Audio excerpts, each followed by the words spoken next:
आज 21 अक्टूबर 2024 दिन सोमवार, हिंदी तिथि पंचमी। और आइए बात करते हैं आज के मुख्य समाचार में देश भर की तमाम बड़ी जानेंगे दोस्तों। इस राज्य में अब ज्यादा बच्चे पैदा करने वाले परिवारों को सरकार देगी एक्स्ट्रा फायदा। पशुओं में फैलने लगी 2 गंभीर बीमारियां, सरकारी अलर्ट जारी। लोगों के पास होगा अब अपना खुद का घर, सरकार करेगी इतने रुपए की मदद। विदेश जाकर बसे लोगों के बच्चे नहीं ले पाएंगे भारतीय सिटीजनशिप यानी नागरिकता। सरकारी नौकरियों का इंतजार कर रहे युवाओं के लिए भी अच्छी खबर देखेंगे। वहीं फेसबुक, इंस्टाग्राम, यूट्यूब के जरिए भी अब सरकार पैसे कमाने का मौका दे रही है। ड्राइविंग लाइसेंस आरसी को लेकर भी सरकार का एक नया प्लान जानेंगे। और आ रहा है एक बड़ा चक्रवात तूफान बंगाल की खाड़ी से, मौसम विभाग की तरफ से हाई अलर्ट जारी किया गया। और भी जानेंगे दोस्तों सरकार के कुछ बड़े फैसले, नए नियम, नई सरकारी योजनाओं की जानकारी समेत चलिए जानते हैं आज की 50 बड़ी महत्वपूर्ण काम की खबरों को फटाफट से। देखिए, आज के दिन को पुलिस कमेमोरेशन डे के रूप में मनाया जाता है, यानी भारतीय पुलिस स्मृति दिवस। और इस मौके पर देश के सभी पुलिस जवानों को सैल्यूट। और आज पुलिस स्मृति दिवस के मौके पर सोमवार को शहीदों के परिजनों को सम्मानित करेंगे उत्तर प्रदेश के मुख्यमंत्री योगी आदित्यनाथ। लखनऊ शहर का ट्रैफिक भी बदला रहेगा इस मौके पर राजधानी में। और वहीं कल आपको पता होगा करवा चौथ का पर्व मनाया गया देश भर में बड़ी धूमधाम से। चांद दिखा, सुहागिनों ने करवा चौथ की पूजा की, पति की लंबी उम्र के लिए दिन भर व्रत भी रखा, जमकर सेलिब्रेशन हुआ। ये कुछ देश के अलग अलग शहरों की तस्वीरें आप देख सकते हैं। कुछ जगहों पर 30 मिनट देरी से चांद दिखा, फिर चंद्रमा को आरती देकर सुहागिनों ने कुछ। आज की खबरों में देखिए, पहली अच्छी खबर, केंद्रीय मंत्री आज 21 अक्टूबर को असंगठित श्रमिकों के लिए ई श्रम one stop solution portal launch करेंगे। केंद्रीय श्रम एवं रोजगार मंत्री मनसुख मांडविया 21 अक्टूबर को आज ये नया पोर्टल लॉन्च करने जा रहे हैं। और इस पोर्टल की पहल का मकसद ये है, जो हमारे देश के असंगठित श्रमिक हैं, उन्हें अलग अलग तरह की सामाजिक कल्याणकारी सरकारी योजनाओं का फायदा एक ही जगह पर, एक ही पोर्टल पर ऑनलाइन मिल सके। वहीं कल 22 अक्टूबर को भी सरकार का एक प्लान है। ग्रामीण भारत के सशक्तिकरण के लिए 22 अक्टूबर को पंचायती राज मंत्रालय करेगा राष्ट्रीय पंचायत सम्मेलन का आयोजन भी। ईज ऑफ लिविंग यानी जीवन के स्तर को सरल बनाना और जमीनी स्तर पर सेवा वितरण को बढ़ाना इस कार्यक्रम का मुख्य उद्देश्य होगा। और चलिए अगली खबर देखिए, पीएम मोदी उत्तर प्रदेश के वाराणसी पहुंचे। यहाँ 6100 करोड़ रुपए की योजनाओं की सौगात दी। पीएम ने कहा कि पिछले 10 वर्षों में काशी में कई बड़े बदलाव हुए हैं। न सिर्फ उत्तर प्रदेश काशी को सौगात दी, बल्कि पीएम ने यहां से देश के 5 राज्यों के 7 एयरपोर्ट के प्रोजेक्ट्स भी इनॉग्रेट किए हैं। इनमें 3 तो नए एयरपोर्ट हैं और बाकी 4 एयरपोर्ट का विस्तारीकरण किया जाएगा। उत्तर प्रदेश, मध्य प्रदेश, छत्तीसगढ़ के नए एयरपोर्ट का भी उद्घाटन हुआ है, तो लोगों को अब हवाई सेवाएं भी और बेहतर मिल पाएगी। पीएम मोदी ने मध्य प्रदेश में रीवा एयरपोर्ट का भी डिजिटली तरीके से लोकार्पण किया। बनारस से वर्चुअली जुड़े रीवा में मंच से मध्य प्रदेश के सीएम मोहन यादव बोले कि 999 रुपए में कराएंगे हवाई सफर, यानी लोगों को सस्ती हवाई यात्रा का मौका देगी अब एमपी सरकार। और इस कार्यक्रम में पीएम मोदी बोले कि देश भर में छेड़ रखा है इंफ्रास्ट्रक्चर निर्माण का अभियान। पीएम ने एआई पर भी बातचीत करते हुए कहा कि आर्टिफिशियल इंटेलिजेंस के सही इस्तेमाल से परिवर्तनकारी बदलाव संभव है। तो कुछ यूं रहा पीएम मोदी का कार्यक्रम। चलिए आगे बढ़ते खबरों में देखिए, एक बड़ी दुख भरी खबर, राजस्थान में एक बड़ा सड़क हादसा हो गया। तेज रफ्तार बस ने एक सवारी टेम्पो को टक्कर मारी, इसमें 8 बच्चों समेत 12 लोगों की जान चली गई। राजस्थान के धौलपुर में यह बड़ा सड़क हादसा हुआ। शादी समारोह से लौट रहा था परिवार और बदकिस्मती देखिए 12 लोगों की एक साथ जान चली गई। पीएम मोदी ने भी धौलपुर की इस घटना पर दुख व्यक्त जताते हुए अनुग्रह राशि की घोषणा की। संवेदना व्यक्त करते हुए प्रधानमंत्री ने कहा कि प्रत्येक मृतक के परिजनों को 2-2 लाख रुपए की अनुग्रह राशि दी जाएगी और घायलों की सहायता के लिए 50,000 रुपए सहायता राशि दी जाएगी। वहीं दिल्ली में भी एक बड़ी दुर्घटना हो गई। एक जूता फैक्ट्री में आग लगी। तकरीबन 28 से 30 दमकल की गाड़ियां तैनात की गई, फायर ब्रिगेड की गाड़ियां बुलाई गई। मतलब इतनी भयंकर आग लगी, वो तो गनीमत रही कि इसमें किसी की जान नहीं गई। चलिए अगली खबर देखिए, भारत की ऑटोमोबाइल इंडस्ट्री पर एक रिपोर्ट आ रही कि भारत का ऑटोमोबाइल एक्सपोर्ट 14% तक बढ़ा है। बीते महीनों का आंकड़ा देखें तो अप्रैल से सितंबर के बीच भारतीय कंपनियों ने 25,28,000 गाड़ियां विदेशी मार्केट में बेची हैं। और ये भारत के लिए बड़ी अच्छी बात है। दिनों दिन भारत का एक्सपोर्ट बढ़ रहा है। दुनिया भर में भारतीय गाड़ियों की मांग काफी ज्यादा बढ़ रही है। अब society of Indian automobile manufacturers की ये रिपोर्ट आप देख सकते हैं। पिछले साल के मुकाबले इस साल 14% तक बढ़ोतरी हुई है। देखिए, हर मिनट के हिसाब से भी आंकड़ा देखें तो दुनिया में मेड इन इंडिया का डंका बज रहा। एवरी मिनट 10 गाड़ियां एक्सपोर्ट हो रही हैं भारत से। और सिर्फ गाड़ियां ही नहीं, बल्कि अब तो मोबाइल फोन भी भारत में बनने लगे हैं और दुनिया में एक्सपोर्ट हो रहे हैं। तो ये अच्छी बात है वाकई में। चलिए दोस्तों, टेक्नोलॉजी से जुड़ी अगली एक बड़ी अच्छी खबर देखिए, खराब फसल को ट्रैक करेगा अब रोबोट। रोबोडॉग रॉकी नाम से वैज्ञानिकों ने एक नया रोबोट विकसित किया, जो कि आग लगने पर अलर्ट मैसेज भेजेगा। इंडिया मोबाइल कांग्रेस में कई सारे टॉप 10 इनोवेशन देखने को मिले। ये तस्वीर जो आप देख पा रहे रोबोट की, ये किसानों की खेती को और ज्यादा आसान और उत्पादक बनाएगा। और भी अलग अलग तरह के इनोवेशन की कुछ तस्वीरें आप देख सकते हैं। चलिए अगला अपडेट देखिए दोस्तों, अस्पताल में इलाज कराने को लेकर भी सरकार की तरफ से एक नया नियम लागू किया है। अब नॉन नेटवर्क हॉस्पिटल में भी मिलेगा कैशलेस ट्रीटमेंट। इन नियमों में बदलाव से अब एडवांस पेमेंट जमा कराए बगैर ही आप हॉस्पिटल में इलाज करा पाएंगे। दरअसल हेल्थ इंश्योरेंस से जुड़े नियमों में हाल ही में सरकार ने बदलाव किया है और उसके बाद अब आपको ये नई सुविधा मिलेगी। आप ये सोच रहे होंगे कि ये नॉन नेटवर्क या नेटवर्क हॉस्पिटल क्या है, तो इसके बारे में थोड़ी डिटेल जानकारी आप देख सकते हैं। बेसिकली नेटवर्क हॉस्पिटल वो होते हैं जिन अस्पतालों का बीमा कंपनी के साथ टाइप अप होता है, साझेदारी होती है, और जो गैर नेटवर्क या नॉन नेटवर्क हॉस्पिटल होते हैं उनका बीमा कंपनियों के साथ सीधा कोई संबंध अनुबंध लिंक नहीं होता है। तो अब ऐसे हॉस्पिटल में भी लोग बाग बिना एडवांस पेमेंट जमा कराए इलाज करा पाएंगे। इंश्योरेंस बीमा पॉलिसी से जुड़े नियमों में सरकार ने यह बदलाव किया है। और भी इन नियमों के बारे में अगर आप विस्तार से जानकारी जानना चाहते हैं तो मैंने कल आपको अगले अपडेट में देखिए आप सरकार का एक और बड़ा फैसला, CSR का पैसा इंटर्नशिप स्कीम पर खर्च कर सकेंगी अब पब्लिक सेक्टर की कंपनियां। जी हाँ, मतलब जो PSU होती हैं, पब्लिक सेक्टर यूनिट्स, उन कंपनियों को लेकर सरकार ने इंटर्नशिप स्कीम से जुड़ा एक बड़ा फैसला लिया है इस स्कीम में और तेजी लाने के लिए। पब्लिक सेक्टर कंपनियों का मतलब तो आप समझ गए होंगे ना, जिनमें गवर्नमेंट की हिस्सेदारी ज्यादा होती है। बेसिकली उन्हें हम सरकारी कंपनियां भी कह सकते हैं, जैसे BSNL हो गया, LIC हो गया। तो ये कंपनियां अब अपने CSR का पैसा सरकार की इस महत्वाकांक्षी स्कीम जो PM इंटर्नशिप स्कीम है उस पर खर्च कर पाएगी। CSR का मतलब है कॉर्पोरेट सोशल रेस्पॉन्सिबिलिटी, यानी कंपनियों की कमाई का एक हिस्सा होता है कि इतना पैसा, इतना खर्चा जो है ना वो पर्टिकुलर समाज की भलाई के लिए खर्च करना है। तो उस पैसे का इस्तेमाल अब कंपनियां युवाओं को इंटर्नशिप देने के लिए भी कर पाएगी। अभी आपको बताऊंगा PM इंटर्नशिप योजना, इसके सर्वोच्च न्यायालय सुप्रीम कोर्ट ने एक बड़ा फैसला सुनाया। विदेश जाकर बसे लोगों के बच्चे अब नहीं पा सकेंगे सिटीजनशिप। दरअसल मद्रास हाईकोर्ट ने सिंगापुर के एक नागरिक को सिटीजनशिप एक्ट की धारा 82 के तहत भारत की नागरिकता दे देने की अनुमति दी थी, लेकिन इसी मामले पर अब सुप्रीम कोर्ट की तरफ से एक बड़ा फैसला सुनाया गया। और सुप्रीम कोर्ट के इस फैसले के मुताबिक अगर कोई व्यक्ति दूसरे देश की नागरिकता प्राप्त कर लेता है तो फिर सिटीजनशिप एक्ट की धारा 9 के तहत उसकी भारतीय नागरिकता समाप्त हो जाती है। ऐसे में उसकी नागरिकता की समाप्ति को स्वैच्छिक नहीं माना जा सकता है और भारतीय नागरिकता छोड़ने वालों के बच्चे बड़े होकर 1 साल के अंदर भारतीय नागरिकता प्राप्त कर सकते हैं। ये प्रावधान है अभी सिटीजनशिप एक्ट की धारा 82 के तहत, ठीक है। लेकिन सुप्रीम कोर्ट ने यह भी स्पष्ट कर दिया कि जो विदेशी नागरिकता प्राप्त कर चुके हैं ऑलरेडी, उन लोगों के बच्चों के लिए ये विकल्प उपलब्ध नहीं है। तो ये भी सुप्रीम कोर्ट की तरफ से एक बड़ा ऐतिहासिक फैसला सुनाया गया है भारतीय नागरिकता को लेकर, है ना। चलिए अगली खबर देखिए। रोजाना बम की धमकियां मिल रही फ्लाइट में, आज भी 20 फ्लाइट की इमरजेंसी लैंडिंग की गई। पिछले 7 दिन में 90 विमानों में बम की धमकियां मिली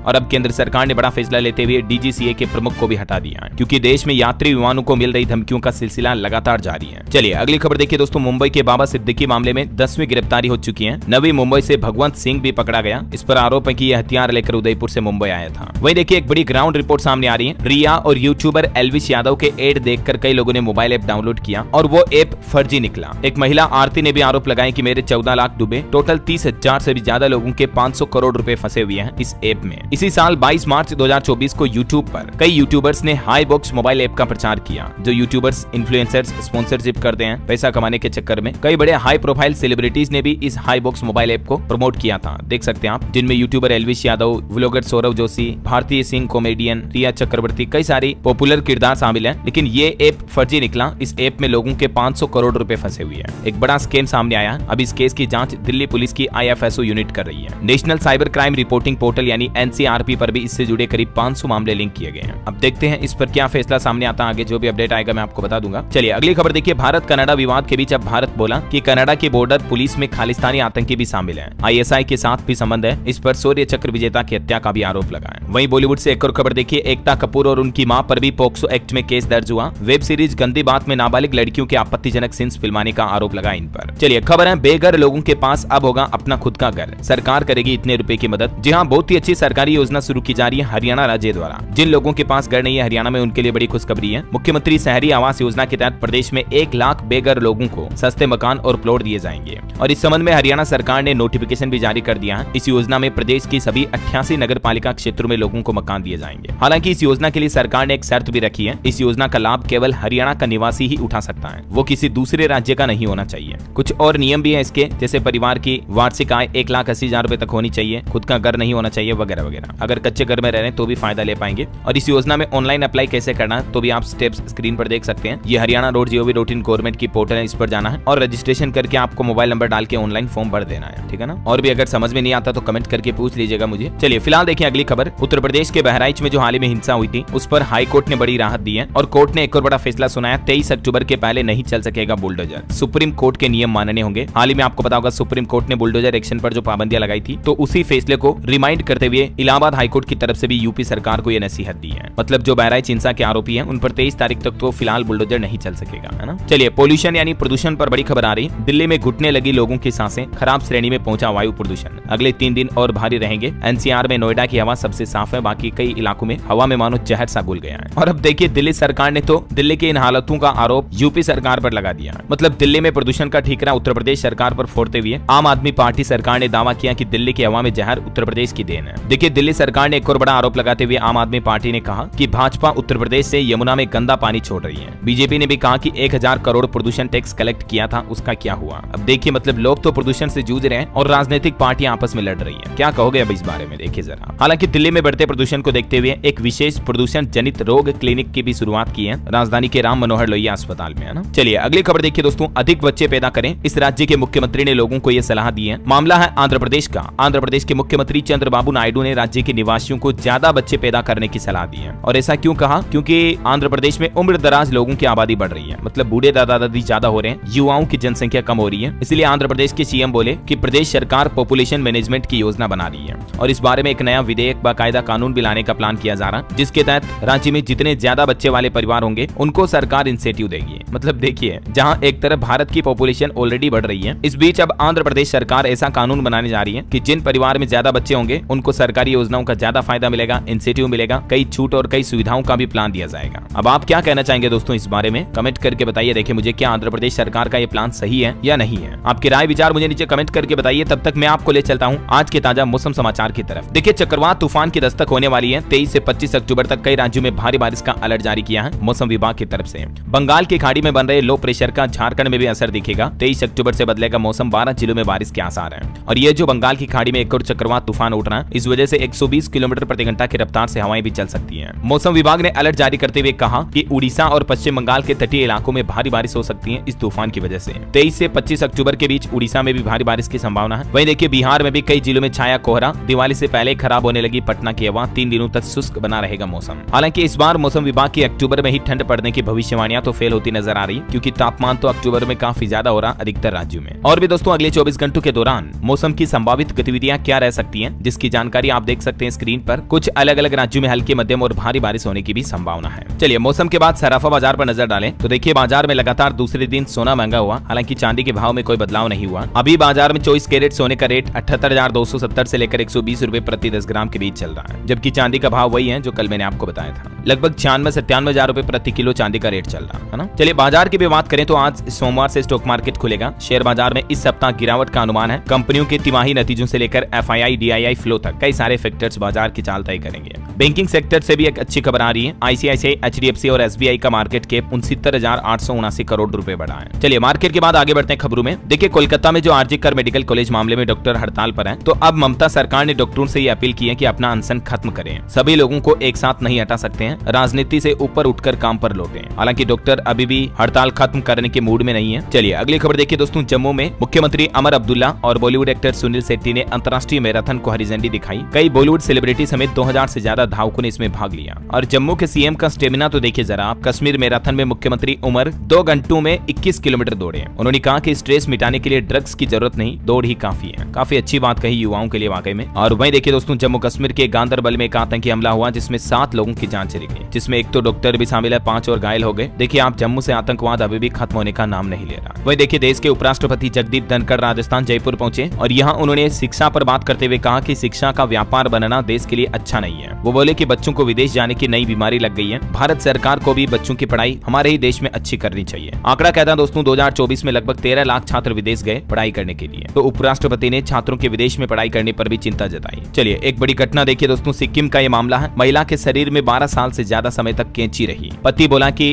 डॉक्टरों ने साल 2012 में ऑपरेशन के दौरान कैंची को अंदर ही छोड़ दिया था। तब से पत्नी लगातार पेट दर्द की शिकायत भी कर रही है। तब जांच करवाई तो एक्सरे में देख सकते हैं आप, पेट में कैंची दिखाई दी साफ साफ। फिर डॉक्टरों ने ऑपरेशन करके निकाला। मतलब लापरवाही की भी हद होती है यार, देखिए जरा। चलिए अगली खबर देखिए। कनाडा की राजनीति में फिर पंजाबियों की धाक देखने को मिली। ब्रिटिश कोलंबिया चुनाव में 10 पंजाबी जीते, एक अभी भी आगे चल रहा। कनाडा की पॉलिटिक्स में पंजाबी लगातार सफलता के झंडे गाड़ रहे हैं। वहीं भारतीय राजनीति पर भी खबर आ रही है। महाराष्ट्र भाजपा की 99 कैंडिडेट्स की पहली लिस्ट जारी हुई, जिसमें 89 कैंडिडेट तो पुराने हैं, 10 नए जोड़े गए। 10 SC ST और 13 महिलाओं को भी टिकट दिया। चलिए अगली खबर देखिए। DGCA प्रमुख कोयला सचिव बने। उमा शंकर सड़क परिवहन व राजमार्ग सचिव बनाए गए। पर्यावरण मंत्रालय में भी बदलाव किया गया। मैंने आपको बताया था ना, फ्लाइट्स में जो बम धमकियां मिल रही हैं, इसके चलते ये डीजीसीए के प्रमुख को हटाया। चलिए अगली खबर देखिए, सीएनजी की कीमतों में 4 से 6 रुपए तक की बढ़ोतरी हो सकती है। हालांकि कीमतों को नियंत्रण करने के लिए सरकार एक नया कदम भी उठाने जा रही है। अभी सरकार ने प्राकृतिक गैस की आपूर्ति में 20% तक की कमी कर दी है। चलिए आरटीआई पर दिल्ली हाईकोर्ट का एक बड़ा फैसला देखिए दोस्तों। हाईकोर्ट ने कहा कि विशेष शाखा नियमावली का विवरण सार्वजनिक नहीं कर सकते हैं। आरटीआई मामले को लेकर दिल्ली हाईकोर्ट ने यह फैसला सुनाया। वहीं देखिए एक रिपोर्ट सामने आ रही है कि भारत के ग्रामीण इलाकों में पानी के कनेक्शन में 5 गुना की बढ़ोतरी हुई है। जल जीवन मिशन पर यह अहम रिपोर्ट सामने आई, देख सकते हैं आप। वैसे देश की राष्ट्रपति द्रौपदी मुर्मू भी कल मंगलवार को दिल्ली में 5वें राष्ट्रीय जल पुरस्कार 2023 प्रदान करेगी और इस बार सर्वश्रेष्ठ राज्य की श्रेणी में उड़ीसा राज्य ने प्रथम स्थान हासिल किया, जबकि यूपी दूसरे और गुजरात पुडुचेरी संयुक्त रूप से तीसरे नंबर पर रहे। करंट अफेयर्स के हिसाब से इंपोर्टेंट है, ध्यान रखिएगा ना। चलिए अगली खबर देखिए, यूपीआई पर बड़ा अपडेट आ रहा। लाइन पर आया अब मालदीव देश। आखिरकार मालदीव सरकार ने भी भारतीय यूपीआई से पेमेंट करने की इजाजत दे दी है। अब जो मालदीव घूमने जाने वाले भारतीय पर्यटक हैं, वो यूपीआई के जरिए भी पेमेंट कर पाएंगे, है ना। वहीं रोजगार पर एक रिपोर्ट देखिए। रोजगार के बढ़ते मौकों के चलते अगस्त महीने में 9% बढ़ी ईपीएफओ के नए मेंबर्स की संख्या। कर्मचारी भविष्य निधि संगठन द्वारा ये आंकड़े जारी किए गए हैं। चलिए खबर है, आकाशवाणी का समाचार सेवा प्रभाग साप्ताहिक कार्यक्रम पब्लिक स्पीक में आज डिजिटल लाइफ सर्टिफिकेट विषय पर परिचर्चा प्रसारित करेगा। वहीं खबर है, खेलों में केंद्र सरकार ने भारत को दुनिया के शीर्ष टॉप 10 सर्वश्रेष्ठ देशों में शामिल करने का लक्ष्य रखा है। ये कहना है केंद्रीय युवा मामलों के मंत्री डॉक्टर मनसुख मांडविया का। वहीं केंद्रीय कृषि मंत्री भी एक नई पहल करने जा रहे हैं। शहरी भू रिकॉर्ड के लिए सर्वेक्षण में आधुनिक प्रौद्योगिकियों पर अंतर्राष्ट्रीय कार्यशाला का उद्घाटन करेंगे आज नई दिल्ली में। वहीं खबर है, अगले साल 2025 में 8 से 10 जनवरी तक राजधानी भुवनेश्वर में 18वें प्रवासी भारतीय दिवस का आयोजन करेगा उड़ीसा राज्य। चलिए दोस्तों, रेलवे से अच्छी खबर देखिए। आने वाले दीपावली और छठ पूजा के त्योहारों पर यात्रियों की भीड़ को देखते हुए महाराष्ट्र के विभिन्न स्थानों से 570 विशेष ट्रेनें चलाएगी मध्य रेलवे। वही खबर है, केंद्रीय शिक्षा मंत्री धर्मेंद्र प्रधान भी सिंगापुर और ऑस्ट्रेलिया की 7 दिवसीय यात्रा पर रवाना हुए।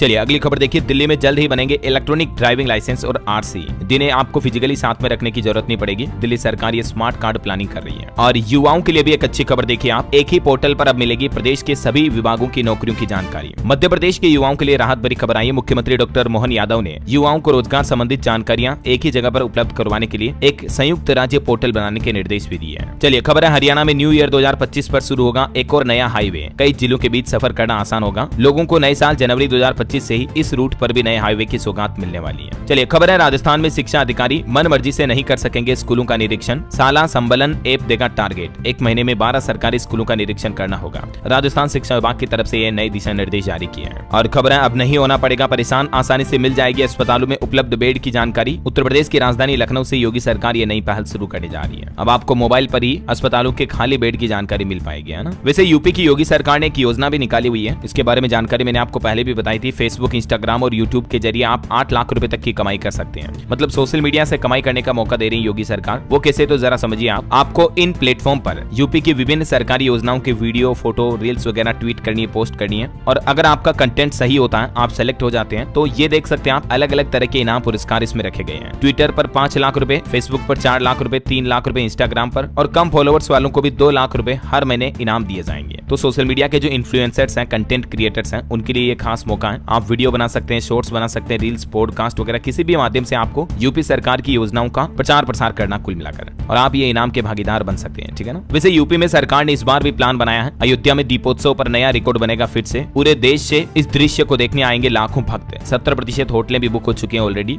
रामनगरी अयोध्या में आने वाले दिवाली के त्योहार को लेकर तैयारियां अभी से शुरू हो चुकी हैं। देखिए 28 लाख से भी ज्यादा दियों से जगमग होगी अयोध्या। 12 गाँव में तैयार हो रहे हैं 12 लाख दिए। 10 जिलों के कुमारों को 35 लाख का ऑर्डर मिला है। बड़ी जोरों शोरों से चल रही तैयारियां। पिछले साल का रिकॉर्ड तोड़ा जाएगा। ये पिछले कुछ सालों की बढ़ती दीपकों की संख्या भी आप देख सकते हैं। चलिए बिहार के युवाओं के लिए बड़ी अच्छी खुशखबरी आ रही है। नए साल 2025 में खुलेंगे 8000 नए कौशल विकास केंद्र, जिससे कि 20 लाख युवाओं को फायदा मिलेगा। बिहार की राज्य सरकार, मुख्यमंत्री नीतीश कुमार सरकार की तरफ से ये प्लान बनाया गया। वहीं बिहार में जो जहरीली शराब में मौतें हुई, उन पर भी सरकार का कहना कि ऐसा ही नहीं मिलेगा 4-4 लाख रुपए का मुआवजा, बल्कि शराब पीकर मरने वालों के परिवारों के सामने नीतीश सरकार ने एक शर्त भी रखी है मुआवजा लेने के लिए। और वो शर्त ये होगी कि कभी शराब न पीने की शपथ लेनी होगी परिवार को, तभी जाकर मुख्यमंत्री आपदा राहत कोष के जरिए 4 लाख रुपए का मुआवजा दिया जाएगा। ये वाकई में बहुत ही अच्छी शर्त रखी है। हाल ही में आपको पता होगा 30-40 लोगों के जान जाने की खबरें आई थी जहरीली शराब की वजह से, है ना। चलिए अगली खबर देखिए, भारी बिजली बिलों से राहत पाने के लिए सोलर पैनल अपनाए उपभोक्ता, सरकार सब्सिडी भी दे रही है। Jammu Kashmir power distribution corporation limited की तरफ से भी आम लोगों के लिए ये सुझाव जारी किए गए हैं। देख सकते हैं आप इस योजना के बारे में जानकारी भी। और वहीं रेलवे से एक और अच्छी खबर देखिए, आने वाले छठ दिवाली के त्योहार को देखते हुए उत्तर प्रदेश की राजधानी लखनऊ से भी स्पेशल वंदे भारत ट्रेनें चलेगी। 13 फेरों के लिए करेगी आवाजाही। यूपी बिहार के लोगों को इससे राहत मिलेगी, है ना। और खबर देखिए, बिहार के सीवान के 1130 प्राइवेट स्कूलों पर एक्शन लेने की तैयारी की जा रही है। शिक्षा विभाग की तरफ से 1 सप्ताह का अल्टीमेटम दिया है। कुछ नियमों के कानूनों का उल्लंघन करने के चलते अब इन स्कूलों की मान्यता हटाई जा सकती है। और उत्तराखंड में भी देखिए स्मार्ट प्रीपेड मीटर को लेकर सरकार ने फैसला लिया है। 16 लाख बिजली उपभोक्ताओं को सिक्योरिटी की राशि वापस लौटाएगा यूपीसीएल। मतलब जो लोग स्मार्ट मीटर लगा चुके हैं, जिन्होंने पहले स्मार्ट प्रीपेड मीटर नहीं लगा रखा था, तो जिनकी जो सिक्योरिटी राशि थी वो उत्तर प्रदेश बिजली उपभोक्ताओं को वापस